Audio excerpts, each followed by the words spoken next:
Okay. Here we have a problem that was introducing momentum, as well as some of the a simple harmonic motion, which we haven't gone over yet. But the problem reads: a block of mass capital M is initially at rest, so V naught is zero, on a frictionless floor. The block, which is attached to a massless spring with a spring constant of K, the normal thing, is initially at its equilibrium position. Now, the equilibrium position means that it's at x equals 0. We'll draw that in a minute. An arrow of mass lowercase m and velocity v is shot into the block. The arrow sticks in the block. What is the maximum compression of the spring? So this is the question. Now, this is discussing a topic in Unit 4, the momentum unit, which we haven't gotten to yet technically, but it's good to note already. It's called collisions. You know what a collision is. So there's basically three types of collisions. Now hold on. First of all, let's draw the let's draw like a basic diagram of what this situation looks like. So I'm gonna draw. Here's a wall. Here's our spring, which we know has a spring constant of K, which will be helpful later on in solving for the max compression. And here is this block. It is of mass capital M, and it's V naught equals 0. Good to know. And it's again attached to a massive spring. And the important part to know is that it's initially at its equilibrium position, okay? So that means x equals 0. So to explain what the equilibrium position means is that the spring is neither compressed nor stretched. So if it was compressed, x would be less than 0. If it was stretched, x would be greater than 0. I'm not sure if y'all have learned that or not yet. But the other part we have to look at is the fact that this is a collision, and specifically it's called a perfectly inelastic or totally inelastic collision, which is one of three different types of collisions that we'll be studying in a inelastic collision. Now, each of these collisions technically have their own equations associated with them. It's not that you need to memorize them, but to understand, first of all, we should recognize, well, what does it mean to be a perfectly inelastic collision? Oh, shoot, we also need to draw the arrow here, by the way, which is of mass m and v. Because these two objects are colliding, right? And so what's happening is, now, the reason we know it's a perfectly inelastic collision is because the arrow sticks into the block. So it would be one thing if these two are colliding with each other and say the block went this way and the arrow went this way. That's not what's happening though, because the arrow is literally sticking into the block, okay? And alternatively, there's also just a normal inelastic collision where they would both be going in like one direction, but they're not stuck to each other. Anyway, that's not the case. The important thing to note is that the arrow sticks in the block, which means that is the determining factor, which means that is a perfectly inelastic collision, which means that the direction of motion, which we know would be this way because this is where the arrow's velocity was to the left, and this velocity was obviously 0, so the final velocity is going to obviously have to be to the left, right? So obviously, what's going to happen is it's going to then be the block arrow system is going to have a velocity which is to the left, right? So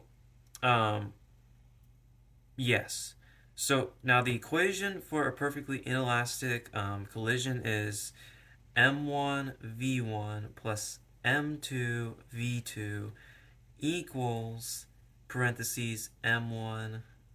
Wait, no. M1 plus m2 times v3, which is to say the new velocity of the block spring system after the collision has occurred. And let me turn on the light, by the way, so we can see this better.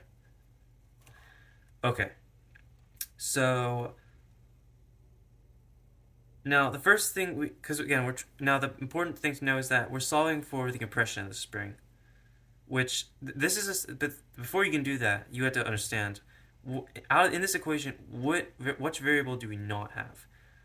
by the way, this is literally saying um, the momentum of the block plus the momentum of the arrow is equal to their masses combined with the final speed, right? That's what it's saying. Um, but we're asking what's the maximum compression of the spring. Well, we had to, before we can even do that, we had to find the missing variable in this equation, which is obviously v3 right here, okay? Because we have m1 v1, m2 v2, m1 plus m3. So let's solve for v3, okay? Let's solve for v3. So we know that m1 and v1 are, well, that's the of the block, and now we can automatically say this is zero because the velocity of the block is zero. So we can just cancel that out. So it's really just m2 v2, which is to say mv equals m1 plus m2, which is to say capital M plus lowercase m times v3. And solving for v3, obviously you're going to get parentheses capital M plus lowercase m. Then you're going to divide that, cancel those out. So then you get capital M plus lowercase m. So the final expression for v3 or vf equals mv over capital M plus lowercase m. And this is your final derivation of um, your final velocity expression, okay?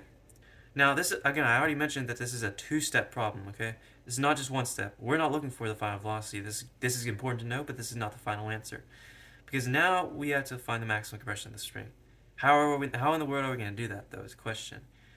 Well, we had to actually bring back some topics from the previous unit, which had to do with work, energy, etc. And specifically, we're looking at conservation of energy here. So, let me ask you this question. Right now, suppose that initially, when this arrow collides with this mass, the block of mass m, what is before it even moves? What is the kinetic energy? Again, k equals 1/2 mv squared. Or no, fault. Actually, I'm sorry. I didn't mean to write that. I made a mistake. I meant to ask what is the elastic potential energy, which is equal to 1/2 k delta x squared. Now, again, this is saying that initially when it collides, but before the block is even sent sliding to the left with the arrow in it, what is the delta x there? I mean, what is the elastic potential energy in general? Well, that's zero, right? Because you have a delta x is zero because x equals zero, and this is before it's moved any. But this is before x has gained any value yet. Okay, so therefore this would initially when it just collides, your elastic potential energy will actually be zero. But on the other hand, because it's conservation of energy, you have to remember, your final kinetic energy, just in general, your kinetic energy, that is going to have a big value. It will indeed have a big value. So now we're going to write the conservation of energy expression, which can describe that, which is to say that K initial, which is this initial kinetic energy, meaning when they just immediately collide, is equal to your elastic potential energy final. That is to say, when the block and the arrow system have completely been compressed at its maximum compression, literally. And this is the expression which states that these are equal because we know there's conservation of energy. This is an isolated system. It's a frictionless floor after all, meaning there's no external forces which would dissipate that energy into other forms. So Ki equals elastic potential energy final. Okay, great. Well, what does that look like if we were to write that out in an equation format? Well, Ki is equal to 1/2 mv squared. So 1/2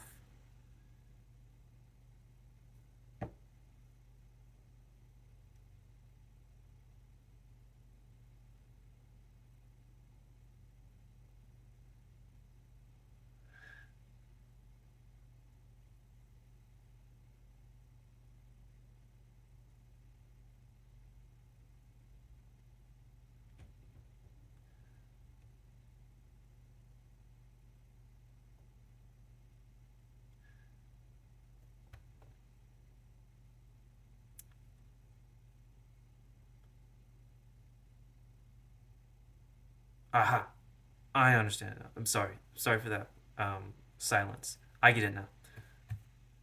I'll explain it to you now. 1 half mv squared. Now we have to be careful with how we write that. Because again, ki. Oh, you might originally think that like ki is before the collision has even occurred. You might think that ki is literally just of the arrow, literally, because obviously if we were comparing it to before the collision in terms of that initial level, then this kinetic energy obviously be zero. So it's like you'd think it might just be the arrow. No, we're literally talking. We're referencing kinetic energy initial to be when it just collides. So therefore, that is going to be 1 half m, and we're at this point the m's are combined, so it is 1 half m, capital M, plus lowercase m, vf.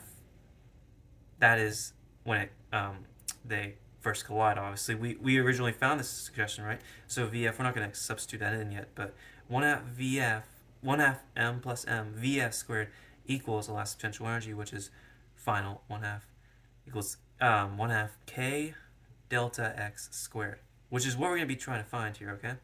Though let's substitute vf in first of all, so we can get rid of some stuff. So 1 half parentheses capital M plus lowercase m, vf, which we know to be um, lowercase m, lowercase v over capital M plus lowercase m, square that equals 1 half k delta x squared.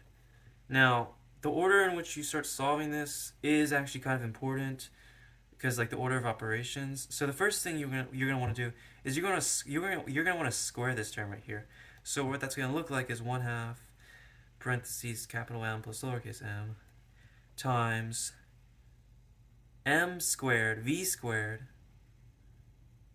over, oh, this, yeah, by the way, this is a whole expression in itself. It would not be capital M squared plus lowercase m squared because it's an expression in itself, as we learned right here. So m squared v squared over parentheses capital M plus lowercase m, square that. So now you got rid of the square, which is actually going to be useful in a minute here, is equal to 1 half k delta x squared. What's the next step? Well, obviously you're going to multiply by 2. So multiplying by 2 on both sides, you're canceling out that 1 half, but also this 1 half. So now this 1 half. So now you just have parentheses capital M plus lowercase m, parentheses m squared v squared over parentheses capital M plus lowercase m, square all that, equals k delta x squared.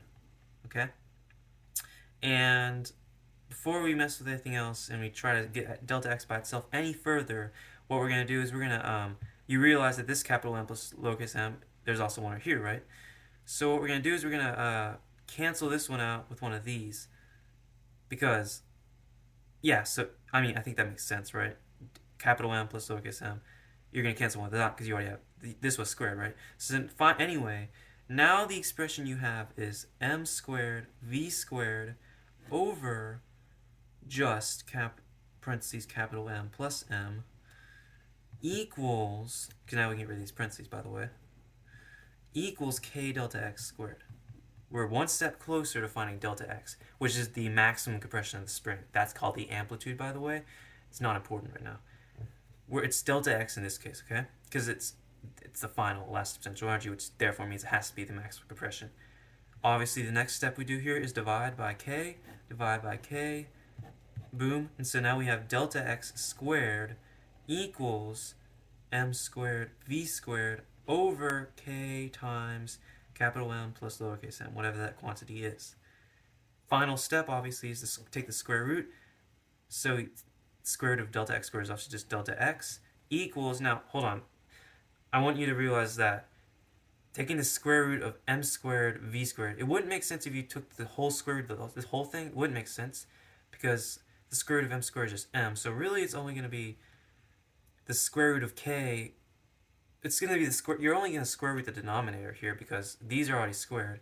So you're going to just get rid of these when you square those. So now it's just the final expression for delta x is mv over k, the square root specifically of k parentheses capital M plus lowercase m. And that would be your answer for the maximum compression of the spring. This question would, this is probably a type of question you would encounter on an FRQ, for example. Because as opposed to be dealing with like direct numbers, obviously you're dealing with just the variables, right? And so this is your final answer at the end of the day. It's a pretty long process, but it makes sense. And this is a video I made, so you can make sense of it and watch as many times as you need.